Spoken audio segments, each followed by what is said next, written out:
আমি আগেই বলেছি 15 তারিখ রাত 11টা থেকে গণপরিবহনে পর্যাপ্ত ফুয়েল দেওয়া হচ্ছে।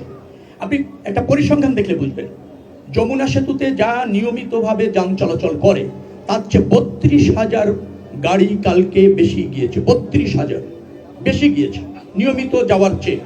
তো তারা তো সব অ্যাভেলেবেল ফুয়েল পেয়েছে। এই যে রাস্তায় আপনারা দেখছেন লাখ লাখ গাড়ি চলাচল করছে, সবই তো ফুয়েল পাচ্ছে। তো ফুয়েল 15 তারিখ রাত থেকে গণপরিবহনে অ্যাভেলেবেল আছে। আমি এখনো পর্যন্ত ফুয়েল নিয়ে কোনো কমপ্লেন পাচ্ছি না।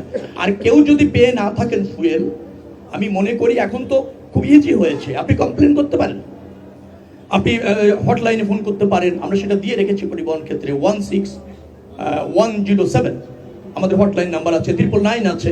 আপনি ফোন করবেন বা পুলিশ কন্ট্রোল রুমে ফোন করবেন, আমাকেও ফোন করতে পারেন, তারা ফুয়েল পেয়ে যাবেন তাৎক্ষণিকভাবে। গণপরিবহনে ফুয়েলের কোনো ঘাটতি স্বল্পতা নেই।